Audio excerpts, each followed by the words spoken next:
Hi folks, and welcome to Cancer is Curable Now. Today we're going to talk about perception.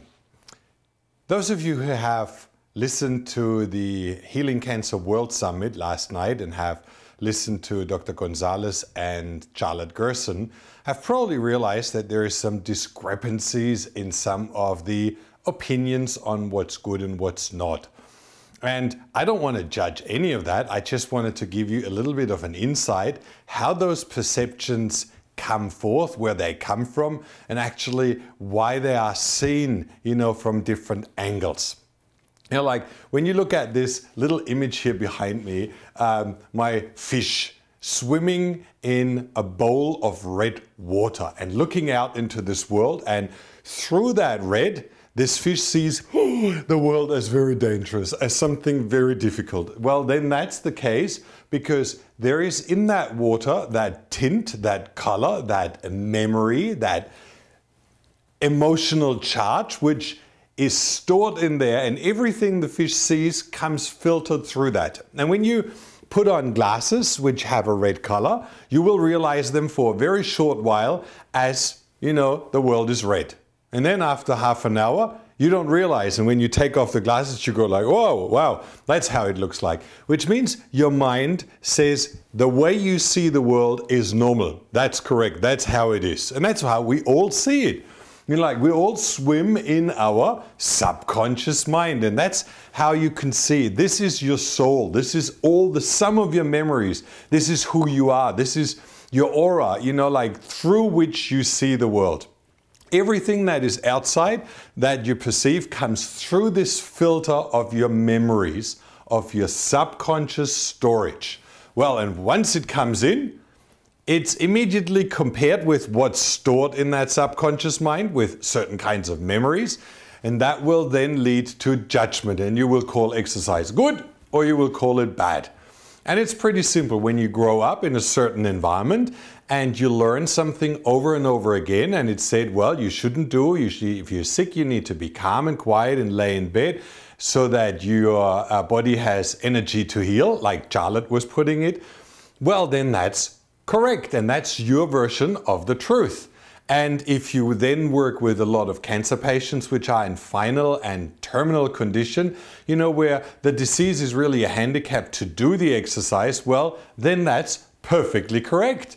That is very challenging. If you have bowel cancer and you bounce on a trampoline very intense, it can cause inflammations and problems. So certainly it's correct. On the other side, you will hear not only Dr. Concales, but Dr. Connelly and Dr. Contreras and pretty much all the others say exercise is mandatory. It's something which detoxifies the body, it moves the lymph system, it moves all the fluids in the body through the movement of the muscles. It helps you clean out all the toxic waste. It's mandatory. It oxygenates the body, it brings more oxygen to all the fine cells, and it carries nutrients and everything to where it needs to be. So it's exercise, it's mandatory. Well, it's good.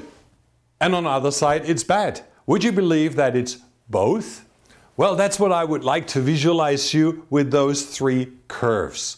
And that's a very important thing to understand. When you see something as both, well, yes, it has drawbacks. It is difficult and you shouldn't do too much. And if you are not strong enough, your body might need a lot of energy to heal. When you have a cold and a flu and fever, you don't go and bounce on a trampoline.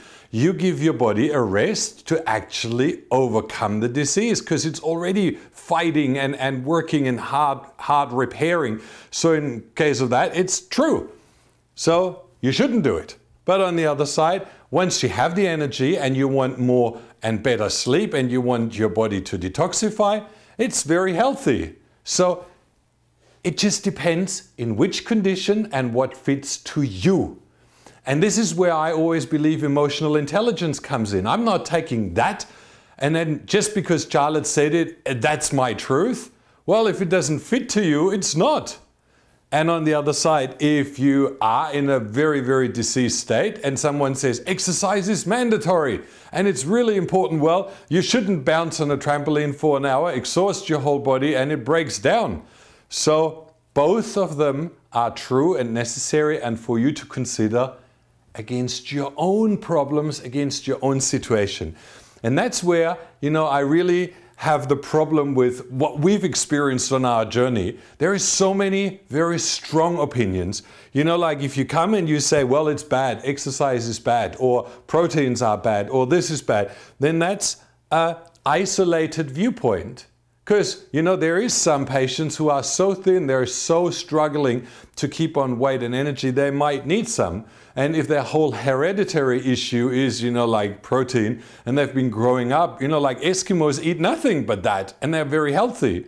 So it's not, the protein, it's your whole you and your memories and everything, which makes then that as a good thing or a bad thing for you. And that's where metabolic typing comes in. It's very important to judge that. There is people who need more and some who others who do less. And that's why the very for something and the very against something are perceptions which are accumulated over, experience.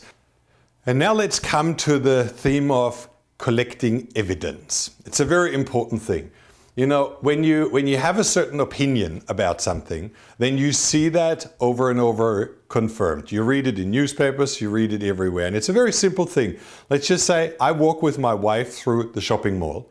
Well, and she sees all the things for children, clothes, and school projects and whatever, which I would never realize. I would walk by and not even see it if she doesn't pinpoint me to it. Well, and on the other side, I see electronics and computers and things like that, which is in my field of awareness. She would never see that.